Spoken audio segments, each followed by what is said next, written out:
The following is an interview with Mrs. Leila Diba, Curator-Director of the Negارستان Museum in Tehran. This interview was conducted on August 7, 1984. The interviewer is Tanya فرمانفرمائیان. Leila, I'd like you first of all for about 15-20 minutes to give me some information on your background, your family, your upbringing, your education, anything that you find important to this interview. Okay. It helps if I look at the paper. I'm a product of, I'm sort of a mongrel. I'm a product of educated middle-class Iranian father and an American Irish-Italian opera singer who met in America. So I come from a dual background. And I was educated abroad because they divorced when I was 2 years old. So I was educated in many different schools in Europe. For a very short period in Iran, for about 9 months, I went to Mrs. Yavr's school. And just came back to Iran for summer. So I never really, was probably 100% Iranian or spoke, fluently Iranian. And my father's family were merchants. He was very well educated, as well as his older brother. They were educated in Germany, and I think this was important in my development. The fact that he graduated from Hamburg University when he was 17. I think he was always very interested in my studies, and I'm very proud of him. So even though I didn't have very much personal contact with him and with my family, it was very intermittent, I still felt that there was a strong urge for, or incentive for intellectual achievement there. My mother was an ambitious woman whose career had been thwarted in terms that she hadn't really been able to be a tremendous success at being an opera singer. So it was sort of, I think those two things were kind of important in what happened to me later on. Education-wise, as I said, as a child and young girl, I spoke many different languages and went to many different schools. Sometimes the school was in that language. In other words, my first year was in an Italian school and I spoke Italian. And so on. Eventually English became my major language, and eventually I settled down in New York and the French lycée there, and then later on in Paris at the Lycée Victor Duruy, where I took a baccalaureate. And that was in 1969. After that I went to Wellesley College, and went there without any clear idea of what I was going to do, but with a vague sort of idea that I'd go back to Iran. This was against my mother's wishes. She was very anti-Iranian in the sense that she hadn't had a very happy background, so she wasn't very confident that I would. So I went there wanting to become a poli-sci major. And as I said, I had some idea that I was going to go back to Iran and do something with that. But it didn't work out that way. I found I was much better at art history, enjoyed it more. And so I made that my major without any specific concentration on Islamic art. And after that I went on to graduate school at the Institute of Fine Arts in New York University. And there they had a very great teacher of Islamic art who became my mentor, if you like. And he was Richard Eddinghausen. And that again sort of determined the direction my studies would take, because again here was, the same as in college, there was a very vital, sort of interesting personality teacher that I gravitated to and field I seemed to do well in. I seemed to have much more of a natural understanding and feeling for what was then called Islamic art than for what I had been principally interested in, which was modern art. So I gravitated towards Islamic art and got very interested in it because of my Persian background. Even had some advantages simply because I'd seen the country, or had an idea of how people felt and talked, and had a minimum understanding of Farsi. And made that my major. And it was while I was there that publication came out that was to become my major area of interest, and this was a book published by Sotheby's on Banjo Kings. And it was when I was in school, meaning this was actually before my marriage. This must have been late 1972, maybe 1973, that I had what's called my PhD interview. And there you proposed your PhD thesis, and it's either accepted or rejected, and I proposed that I would write it on Banjo painting. And everyone was very thrilled because nobody had ever heard of Banjo painting. And to have a PhD candidate who was actually going to write about something nobody had ever heard of before was just wonderful. So they immediately okayed it. It must have been one of the easiest PhD interviews they ever had at the Institute. And after that was that interview, and then a sort of continuation of quite a bit of the PhD was the end of my formal education. I didn't finish the PhD. I did everything except the very end of the coursework. And I also got an MFA from the Institute of Fine Arts and a museum training certificate, which was awarded by the Metropolitan Museum and the Institute.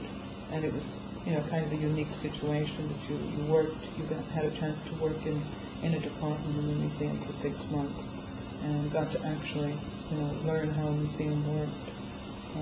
I also took a conservation course, which gave me ideas to how to deal with works of art, how to conserve them, and how to work with them. So, this was sort of the background with which I came to Iran. It happened that when I was studying, I met my future husband and fell in love, and eventually decided to marry. It was a coincidence, that he was related in a way to the Queen. I mean, not that it was not a coincidence that he was related to the Queen. It was a coincidence that the man I fell in love with happened to be related to the Queen, and that she happened to be working on just the project that I had been working on in my graduate studies. Also, the work that was to be put into action in the Negaaristan was already in her mind and being developed before you returned to Iran. Yeah, it was a very strange coincidence, really, when you think about it, because I think what happened when the book came out, I fell in love with these paintings.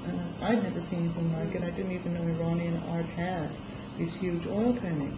And so, without knowing, I'm pretty sure, I couldn't swear it, but I'm pretty sure that before the paintings were actually, that it was knowledge that it was back in Iran, I had fallen in love with this topic and started working on it.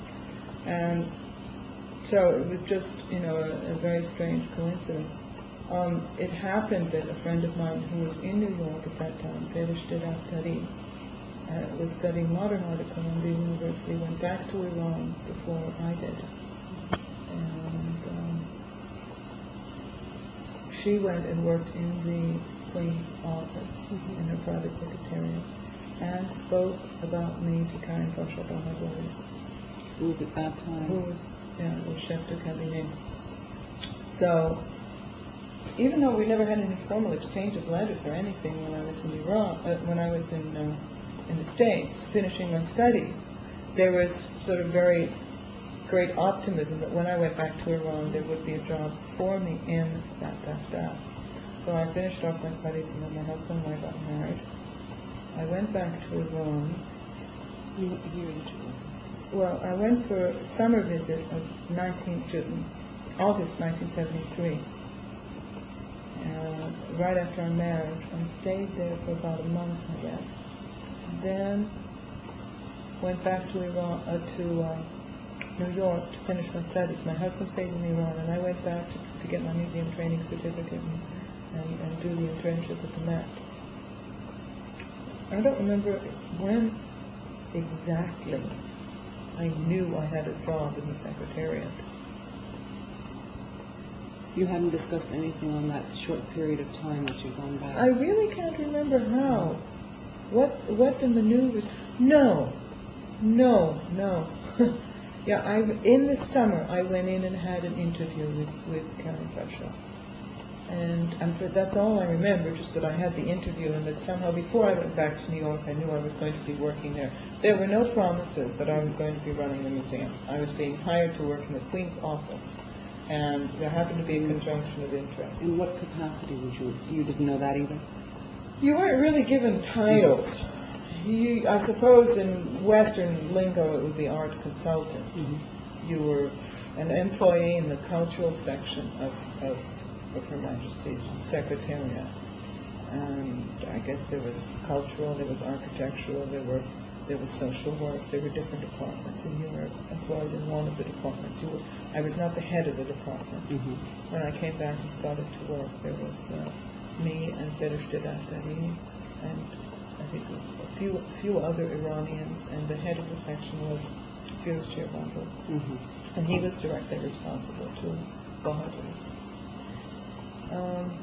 So I don't know if I've discussed sort of how things happen in a certain sequence of events. Mm-hmm. One thing you had was my impressions of Iran. That's kind of interesting because it's very personal. You tend to look back on Iran now and see it in a much more romantic light than you did then. But I think I saw that. I think every Iranian going back at that time saw it as a place of El Dorado, of unlimited possibilities. And I think obviously going back also with the man I loved made a big difference in terms of how I approached this country.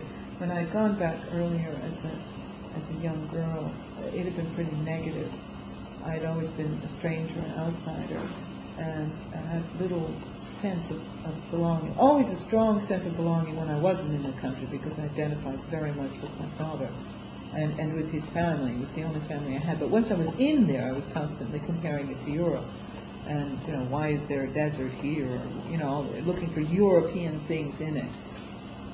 Which is why when I came back in 1973, I came back with a very different outlook.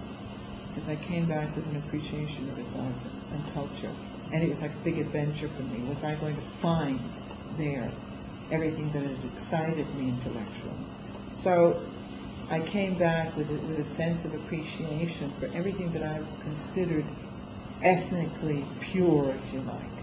And my impression was one that's remained with me all these years. Was the first night we were there.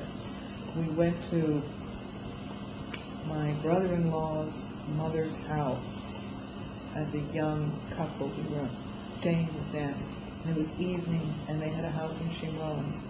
And it was very cold. It was cool. It was the summer. It was dark, and there was a garden outside. And you had the smell of the night blooming flower. And a group of people who knew each other, were related, loved each other maybe, sitting around this table in the evening. And, I remember the water in the hose, and the smell of the flowers, and some fresh fruits, and the perfume, and fresh walnuts. And this sort of, for me, was what I was looking for in Iran. And at the best of times, this is what I had, I remember. And then there were many other times that there were these jarring sense of modernism intruding. I think I basically went back to a very optimistic and a romantic sort of outlook. And yet, also an outlook in which I wanted to get the most out of it, because I came bringing something, and I wanted very much to do something. I felt the possibilities were limitless, and that you could really influence events. And my early impressions were very positive, within the limits of the fact that I was very westernized and, come across cultural shocks. But they weren't that deep, were they, basically? Fitting into the society the way you did. No. Strangely enough, they were much less than I had thought, because there were so many young people my own age who I could feel a sort of sense of community with. And, they were young, educated people who were all working and doing something. And for the first time in my life, I felt a sense of community and a sense of continuity that immediately made me feel at home. And even though I would have problems, I felt more at home there than anywhere else. And I think it was a lot due to the sort of social climate and the fact that there was a job there that I loved. So, you know, the cultural shocks were not that strong.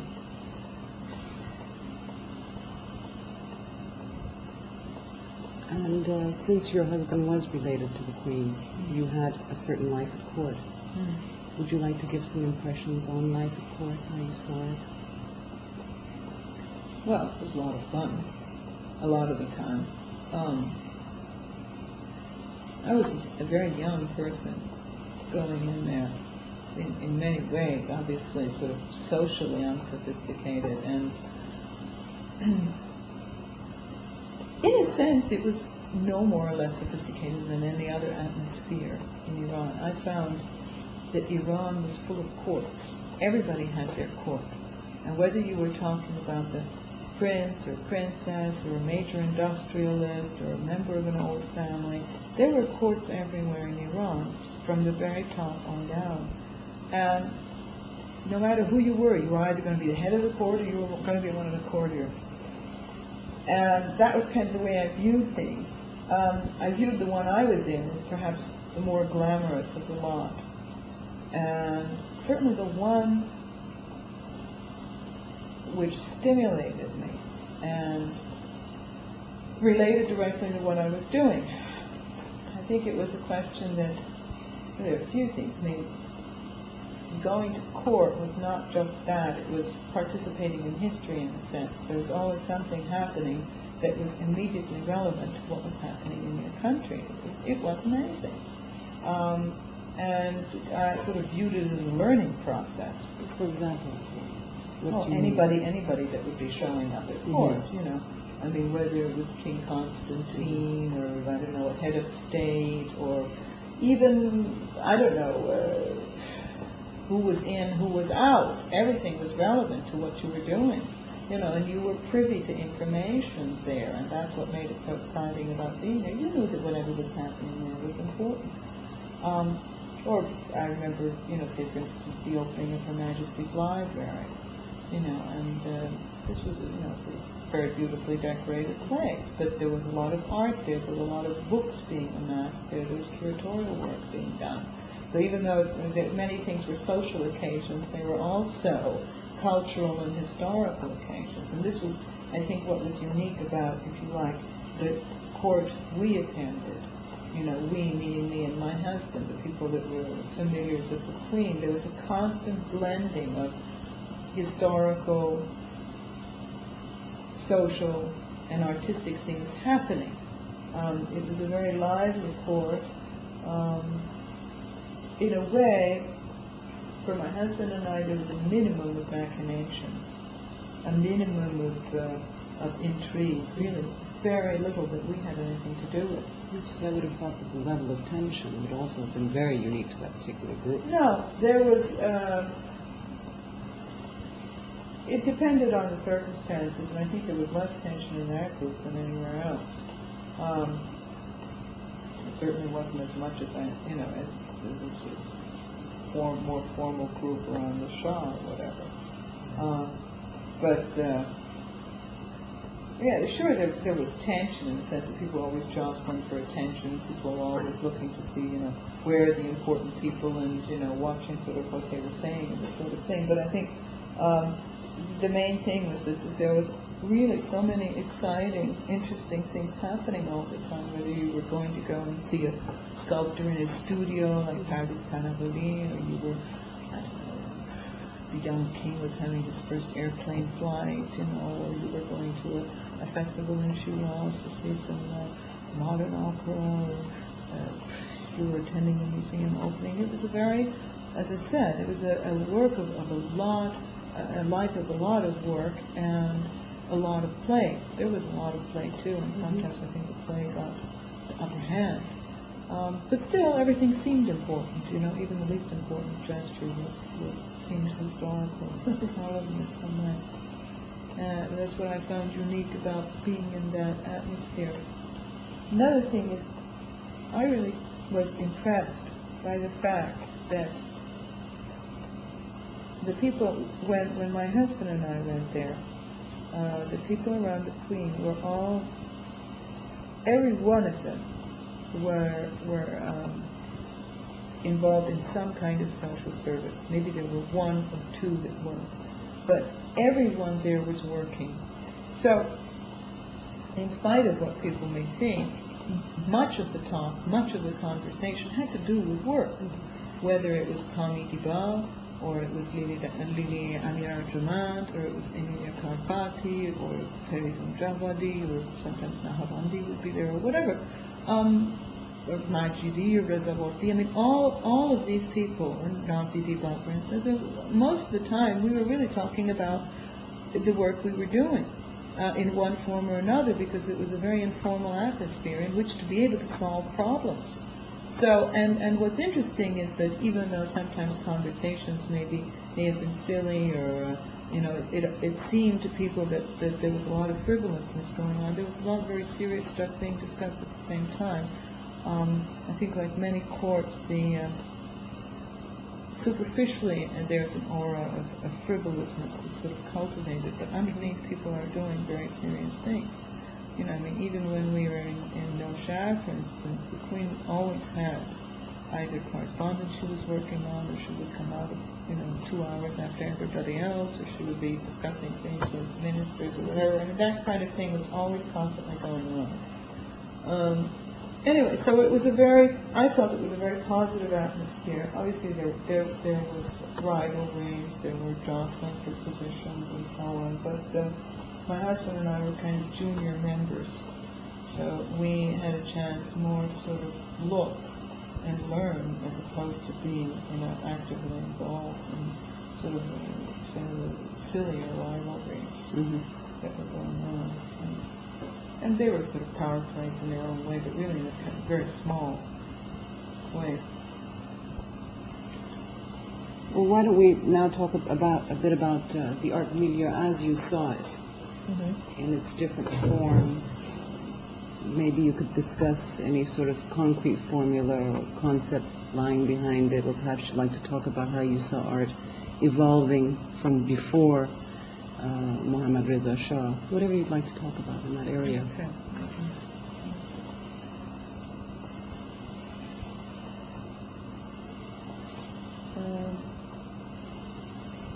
Well, first of all, the art scene was tremendously active from this time I started coming back. I felt it was. There was a lot of, there were two different things going on, actually. One is there was a sort of pretty somnolent and underpaid, understaffed section, which was the Ministry of Arts and Culture. They used Iranian-educated, Iranian-staffed, mainly older people, and had a small budget compared to perhaps any other area of the government.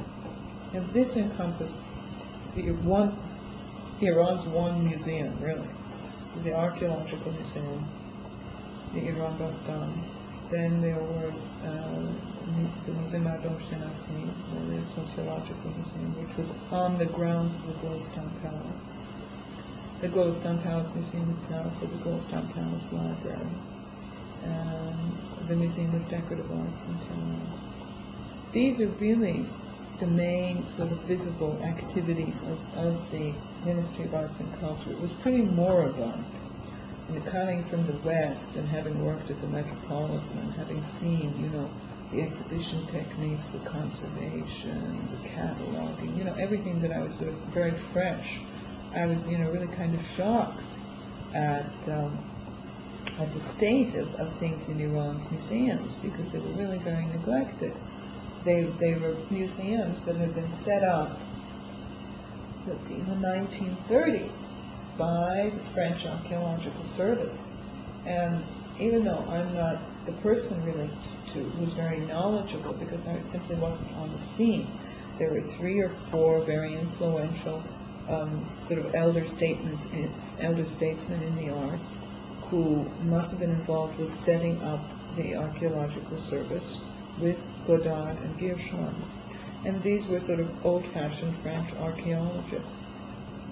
And then there was, there were Iranian scholars, and there were, Iranian trained people who worked in the museum, but they were very understaffed.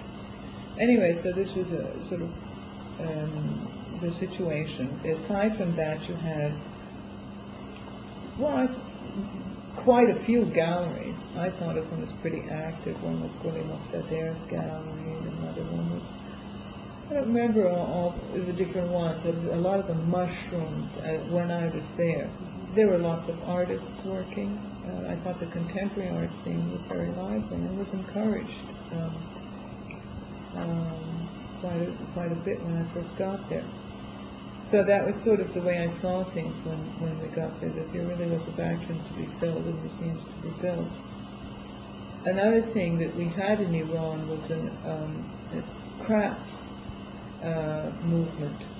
Not a crafts movement, but this is something that artisans and craftsmanship had been revived under Reza Shah.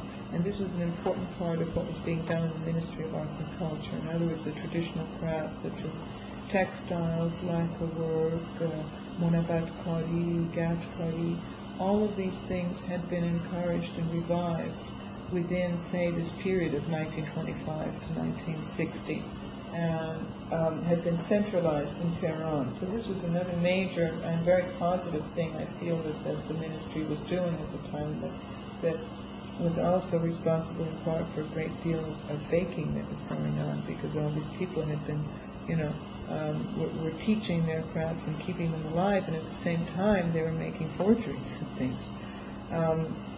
So there were sort of different levels. I would say there was, the museums run on a very old line and on a very tight budget. There was the Archaeological Service, which was responsible for the digs that went on, and this was run by a man called Firuz Baghrzadeh, who was also head of the Iran Bastan Museum, and it really was a one-man show, a tremendous amount of work to do and no staff to do it in.